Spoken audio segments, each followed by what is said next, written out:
ഇന്ന് ഞാൻ സ്നേഹിച്ച ആളുടെ വിവാഹമാണ്. മറ്റൊരു പെണ്ണിൻ്റെ കഴുത്തിൽ അയാൾ താലി കെട്ടുന്നത് കാണാൻ, എന്നേക്കുമായി അയാൾ എനിക്ക് നഷ്ടമാകുന്ന മുഹൂർത്തത്തെ അറിയാൻ എനിക്ക് പറ്റാവുന്നത്ര ഭംഗിയിൽ ഒരുങ്ങിയാണ് ഞാൻ പുറപ്പെട്ടത്. മഞ്ഞയിൽ പച്ച ബോർഡറുള്ള സാരിയും, തലയിൽ കനകാംബരപ്പൂക്കളും, കയ്യിൽ നിറയെ കുപ്പിവളകളും, നെറ്റിയിൽ വലിയ വട്ടപ്പൊട്ടും തൊട്ട് കണ്ണാടിക്ക് മുന്നിൽ നിൽക്കുമ്പോൾ ഒരു നിമിഷം ഞാൻ അവൻ്റെ വധുവാണെന്ന് എനിക്ക് തോന്നി. ജീവിതത്തിൽ ഒരിക്കലും കെട്ടാൻ കഴിയാത്തൊരു വേഷം. അല്ലെങ്കിലും വേശി ആര് കല്യാണം കഴിക്കാനാണ്? വിവാഹം നടക്കുന്ന ഓഡിറ്റോറിയത്തിലേക്ക് ഞാൻ കയറുമ്പോൾ പലരും എന്നെ പുച്ഛത്തോടെ നോക്കുന്നുണ്ടായിരുന്നു. ഞങ്ങളുടെ സ്നേഹത്തെ അറിഞ്ഞിരുന്നവരൊക്കെ എന്നെ അറപ്പോടെയും വെറുപ്പോടെയും നോക്കുന്നുണ്ടായിരുന്നു. അവന് വളരെ നല്ലൊരു ജീവിതം കിട്ടി എന്ന ഭാവമായിരുന്നു അപ്പച്ചിയുടെ മുഖത്ത്. എനിക്ക് വേദനയൊന്നും തോന്നിയില്ല. അല്ലെങ്കിലും ദേവേട്ടന് നല്ലൊരു ജീവിതം കിട്ടണം എന്ന് തന്നെയായിരുന്നു ഞാനും ആഗ്രഹിച്ചിരുന്നത്. ഇഷ്ടപ്പെട്ടതിനെ സ്വന്തമാക്കാനല്ല. അതിനെ ഈ ലോകത്തേറ്റവും ഭംഗിയുള്ളതായി കാണുമ്പോഴാണ് സ്നേഹിക്കുന്ന മനസ്സിന് സന്തോഷം തോന്നുക. അതെ, അയാളെ ഒരു വരൻ്റെ വേഷത്തിൽ കണ്ടപ്പോൾ ഈ ജന്മ ഏറ്റവും ഭംഗിയുള്ള കാഴ്ചയാണ് ഞാൻ കണ്ണിൽ പകർത്തുന്നത് എന്ന് തോന്നി. എനിക്ക് അയാളോട് വല്ലാത്ത മോഹം തോന്നി. അതിയായ സ്നേഹവും വാത്സല്യവും തോന്നി.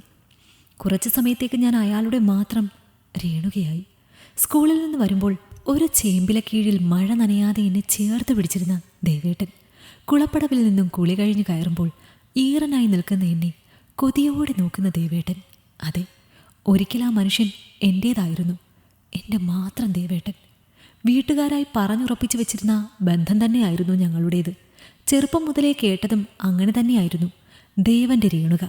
ഞങ്ങളുടെ ബാല്യവും കൗമാരവും യൗവനവും ഒക്കെ ആ ഒരു സ്വപ്നത്തിൽ തന്നെയായിരുന്നു. എനിക്കയാളോട് അതിഭീകരമായ സ്നേഹമായിരുന്നു.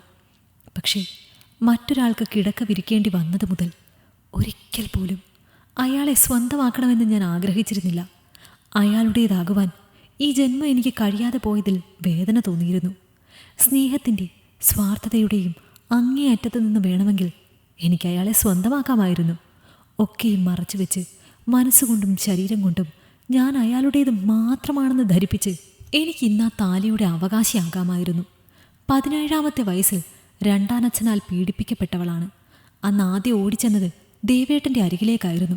എന്നെ നെഞ്ചിൽ ചേർത്ത് പിടിച്ച് ദേവേട്ടൻ ഇനി ആ വീട്ടിലേക്ക് മടങ്ങിപ്പോകണ്ട എന്ന് പറഞ്ഞു. പക്ഷേ 12 വയസ്സുകാരിയായ അനുവിനെയും 7 വയസ്സുകാരനായ അരവിന്ദനെയും തനിച്ച് ആ മനുഷ്യൻ്റെ അരികിൽ വിട്ട് എനിക്ക് ഏട്ടനെ സ്വന്തമാക്കേണ്ടായിരുന്നു. ഞാൻ മടങ്ങിപ്പോവുക തന്നെ ചെയ്തു. തളർന്നു കിടക്കുന്ന അമ്മയെ മുറിയിലടച്ച് അയാൾ എന്നെ സ്ഥിരമായി ദേഹോപദ്രവം ചെയ്തുകൊണ്ടേയിരുന്നു. എൻ്റെ ശരീരത്തോടുള്ള അയാളുടെ അഭിനിവേശത്തോടെ എനിക്ക് ഭയമുണ്ടായിരുന്നു. പക്ഷേ എനിക്ക് ഉത്തരവാദിത്തങ്ങളുണ്ടായിരുന്നു, കടമകളുണ്ടായിരുന്നു. എൻ്റെ മാത്രം സുരക്ഷയോ സുഖമോ തേടിപ്പോകാൻ എനിക്ക് മനസ്സ് വന്നില്ല. ദേവേട്ടനോടുള്ള ഭയം കൊണ്ടായിരിക്കണം പിന്നീട് എൻ്റെ ശരീരത്തിൽ തൊടാൻ അയാൾ മുതിരാതിരുന്നത്. എങ്കിലും ഒരു രാത്രി അയാളിലെ വന്യമൃഗം വീണ്ടും ഉണർന്നു. മറ്റാർക്കോ വേണ്ടി അയാൾ എന്നെക്കൊണ്ട് കിടക്ക വിരിപ്പിച്ചു. എനിക്ക് പ്രതികരിക്കാമായിരുന്നു, എതിർക്കാമായിരുന്നു. പക്ഷേ എണീക്കാൻ വയ്യാതെ കിടക്കുന്ന എൻ്റെ അമ്മയെ കൊന്നുകളയുമെന്നായിരുന്നു ഭീഷണി. എതിർക്കാൻ കഴിഞ്ഞില്ല. പിന്നീട് ആരെയും സ്നേഹിക്കാനും ദേവേട്ടനെ നോക്കാൻ പിന്നീട് കഴിയുമെന്ന് തോന്നിയില്ല. അതുകൊണ്ടാണ് കാണാതെ ഇരുന്നത്. കാണാൻ വരുമ്പോഴൊക്കെ ഒഴിഞ്ഞു മാറിക്കൊണ്ടേയിരുന്നു. സുഖം തേടിപ്പോയവളെന്ന് നാട് മുഴുവൻ പറഞ്ഞിട്ടും ദേവേട്ടൻ എതിർത്തു. ദേവൻ്റെ പെണ്ണെന്ന് തന്നെ പറഞ്ഞ് ആ മനുഷ്യനോട് അത്രയും ചേർത്ത് വെച്ചു എന്നെ. എനിക്ക് അയാളോട് ബഹുമാനം തോന്നി, അയാളുടെ പ്രണയത്തോട് ആദരവും. പക്ഷേ ഈ ശരീരവും അത് പേറുന്നവരുടെ മനസ്സും ഞാൻ എപ്പോഴോ വെറുത്തു പോയിരുന്നു. ഈ എന്നെ അയാൾക്ക് കൊടുക്കാൻ എനിക്ക് തോന്നിയില്ല. ഞാൻ പിന്നെയും കിടന്നു കൊടുത്തു പലർക്കും. വേദനകളില്ലാതെ സുഖങ്ങളും ദുഃഖങ്ങളുമില്ലാതെ ഞാൻ വെറും ശരീരം മാത്രമായി. ദേവേട്ടനൊരു നീണ്ട കാത്തിരിപ്പിലായിരുന്നു. വർഷങ്ങൾക്ക് ശേഷം ബാംഗ്ലൂർ കലാശിപ്പാളയത്ത് വെച്ച് എന്നെ കണ്ടുമുട്ടുന്നത് വരെ മുറുക്കി ചുവപ്പിച്ച ചുണ്ട് കാട്ടി ചിരിച്ചു നിങ്ങളെ എനിക്ക് വേണ്ടെന്ന് പുച്ഛത്തോടെ പറഞ്ഞു തിരിയുമ്പോൾ എൻ്റെ കണ്ണുകൾ നിറയുന്നുണ്ടായിരുന്നു. നെഞ്ച് രണ്ടായി പിളരുന്നത് പോലെ തോന്നി. കൈയും മൂക്കും വായുമൊക്കെ നീറിപ്പുകഞ്ഞ് ഞാൻ ഇല്ലാതെയായി പോയേക്കുമോ എന്ന് വരെ ഞാൻ ഭയന്നു. എനിക്ക് അയാളുടെ പ്രണയം വേണമായിരുന്നു. പക്ഷേ ഈ ജന്മം അത് സ്വീകരിക്കാൻ ഞാൻ തയ്യാറായിരുന്നില്ല. ഈ ജന്മം ഞാൻ നല്ലതൊന്നും അർഹിക്കുന്നില്ലെന്ന് തോന്നി. അതെ, ആ തോന്നലിൻ്റെ ഒടുക്കമായിരുന്നു ആ തീരുമാനം.